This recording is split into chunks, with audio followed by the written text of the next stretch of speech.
Thanks so much, Sam. Yes, many of you know me from my role as co-founder of Playing for the Planet with Sam and everyone else, the cast of normal characters. But recently I've opened a new chapter as Director of Gaming Sustainability for Microsoft. So there's a profound thank you to all of our hosts and those of you seen and unseen who have made it possible for us to be here, especially to all of the members of the Alliance who have contributed ideas to the sessions which are presented in these days, because we know that so much work is underway and it's just on the cusp of being ready to be shared more broadly. So I really hope that you as the audience will think of these 2 days as the very, very tip of the iceberg, and there's room for everyone and everyone can do something. This session is about why this matters for the industry. And it matters because this work represents learning, collaboration, and real-world action toward the biggest challenge of our time. I don't think that's any exaggeration. And not only is it the right thing to do, but furthermore, it makes business sense. Whether it's energy audits to reduce cost, waste, and emissions. We've got a session on decarbonization tomorrow at 3:15.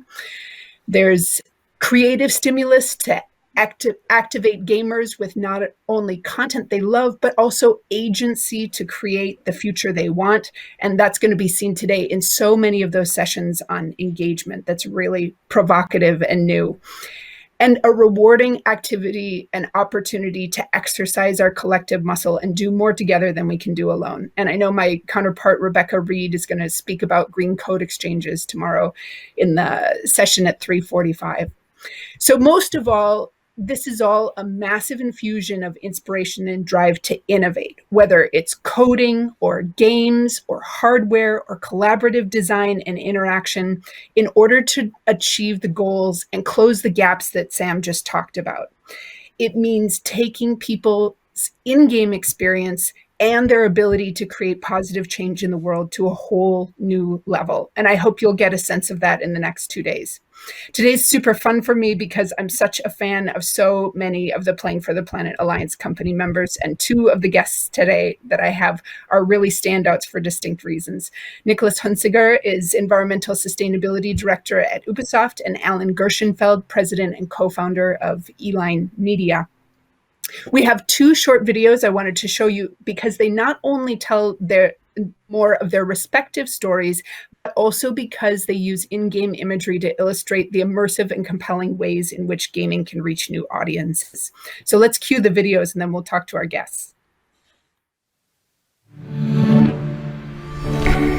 The science is clear. We must all work to reduce greenhouse gas emissions to limit the global temperature rise below 1.5 degrees Celsius and avoid the worst consequences of climate change. In the words of UN Secretary General Antonio Guterres, the climate emergency is a race we are losing, but it is a race we can win. The climate crisis is caused by us, and the solutions must come from us. We have the tools. Technology is on our side. In 2019, Ubisoft joined other leading video game companies to found the Playing for the Planet Alliance. The Alliance's mission: to inspire our communities, change our industry, and decarbonize our platforms in order to promote, protect, and play for the planet. In 2020, Ubisoft made the commitment to play green, to actively contribute to worldwide carbon neutrality with a long-term plan to reduce our emissions and positively impact the planet. Let's take a look at where we stand today. In 2020, Ubisoft's carbon footprint was 141.7 kilotons CO2 equivalent. This number covers all of our operations, from production to publishing, including our purchases. As we work on a plan to reduce our emissions by 2030 to help limit global warming to below 1.5 degrees Celsius, our short-term goal is to reduce Ubisoft's carbon footprint per employee by 8.8% by 2023.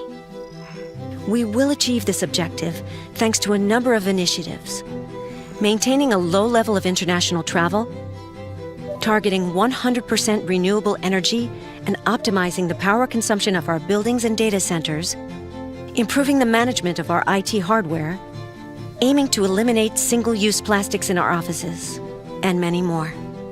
In addition, we want to increase our impact by committing to immediate and concrete actions. Starting in 2020, Ubisoft is contributing to external projects that reduce third-party emissions or develop carbon sinks to an amount of CO2 equal to the emissions resulting from our operations. These investments are complementary to our efforts to reduce our emissions. The projects we finance contribute to global carbon neutrality and can also benefit the communities where they're located. Our responsibility goes beyond reducing our own footprint. Ubisoft is working to inspire team members, partners, and players to do more for the planet. We can even encourage positive change through the games we make. By immersing players in beautiful worlds, many of our games can instill a greater sense of connection with our natural environment. Some titles help players learn to manage resources, understand the value of cooperation, and solve complex problems. In so many games, players fight for what they care about, and that's a value we can all get behind. This is a pivotal time for Ubisoft. We have clear commitments, and change has begun. However, reducing our carbon footprint and increasing our positive impact on the planet will not be achieved overnight. We've only taken our first steps in this direction, and it's a journey that we are committing to for the long term.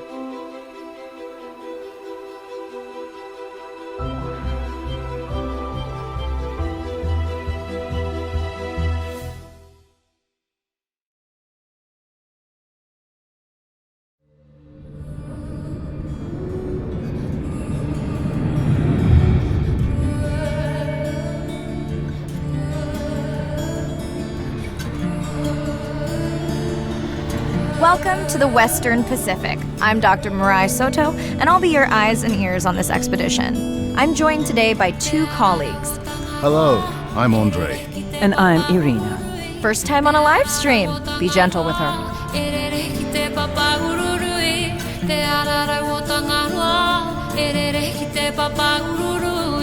Oh, wow. Glad we didn't miss this. Beautiful.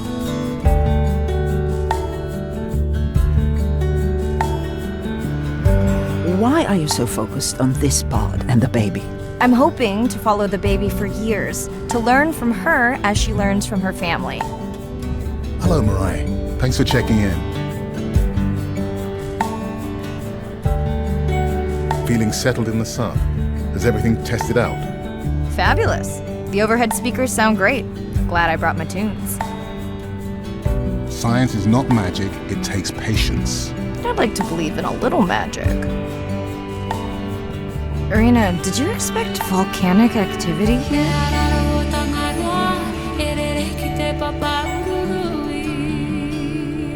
Andre, who is messing with my whales?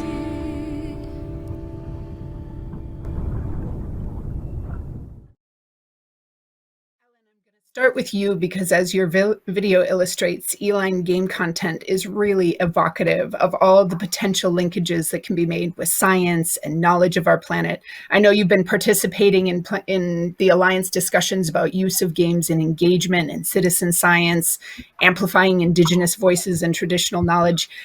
What is it that is exciting you most about what the industry could do on a sustainability agenda?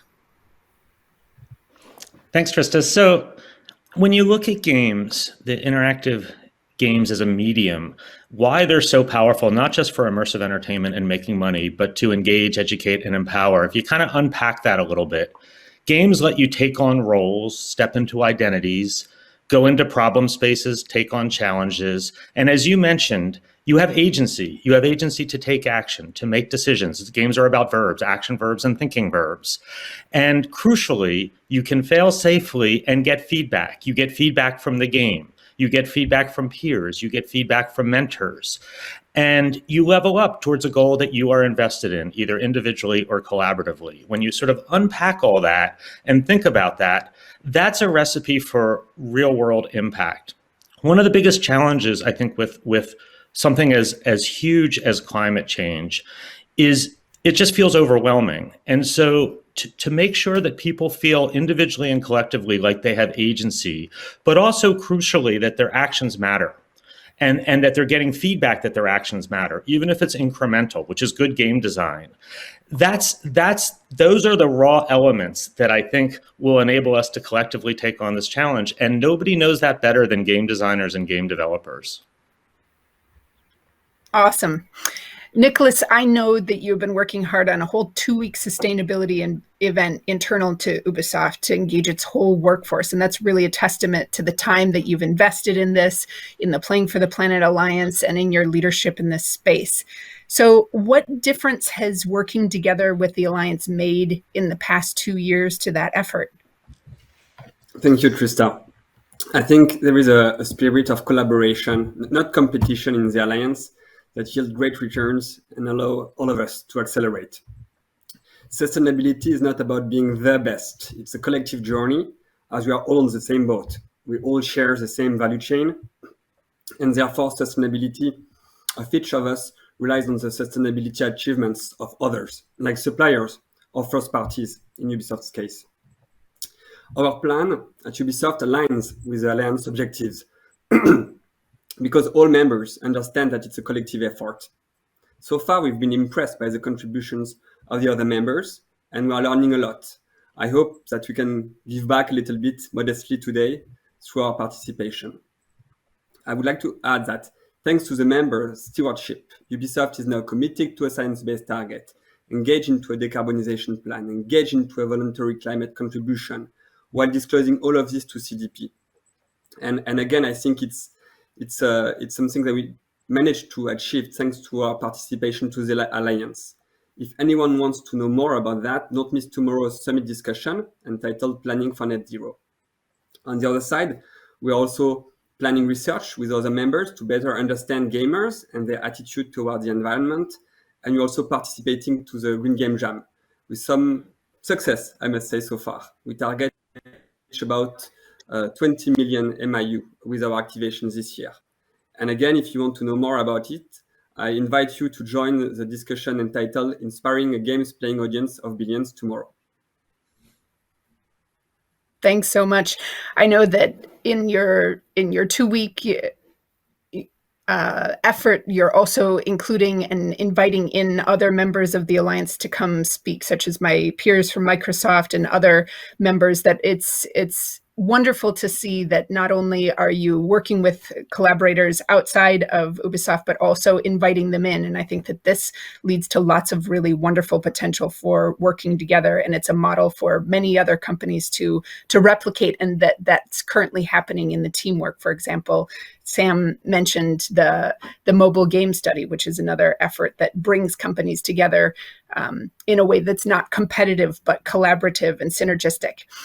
Alan, what does this mean for the biggest opportunities going forward? And where do you hope this initiative could be in 5 years' time if we had a crystal ball? So I think there's a number of areas. One of the things that came out of the last Green Game Jam that was really fun, as you and Nicolas have said, it was very collaborative, it was very playful. There's serious issues, it's a competitive industry, but the Game Jam was just a lot of fun with all of the companies, free-to-play mobile, console, indie, hardcore, midcore, all coming together to solve challenges. One of the threads that came up was how to take some of the virtual actions that I described and marry them more closely to real world actions. So the idea of integrating citizen science into gameplay loops. So while you're leveling up not just in the virtual world, but in the real world with amazing vetted partners that Playing for the Planet has brought to the table. And when we mentioned that in the Game Jam, suddenly there were 4 or 5 companies that reached out and said, well, how can we do that? And there's companies that help integrate citizen science into games. And we shared what we're working on, how we would work on it as a collective. So I think that's really powerful because, the reach, as we've talked about, if you get millions of gamers engaged in some of these activities, we will see the world change, and that'll be intoxicating, and gamers will want more, especially if it's done with a high level of craft and fun. I also think there are new challenges. Blockchain and crypto gaming is becoming huge, and there's fascinating creative and business capabilities, but that takes a lot of energy, and there's environmental challenges. So I think the game industry can be a pioneer on how do we address that? What are possible solutions for these new trends coming down the pipe? And I would say, lastly, we need really evocative visions of the future. So many of our visions of the future are scary. The game industry can provide really evocative, aspirational, but achievable visions, and then we can wind back the stable steps to collectively realize those visions.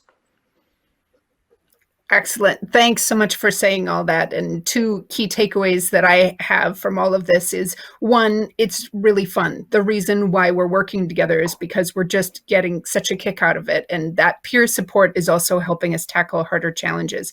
And the second that Alan pointed out, these systems are places where you can fail safely. And in doing so, create the learning loops that can help us create the systems that interact with the real world systems through technology and action, so that we can affect some of those places where it's not safe to fail. So thanks everyone for this panel, and we turn it back to Sam and Siri.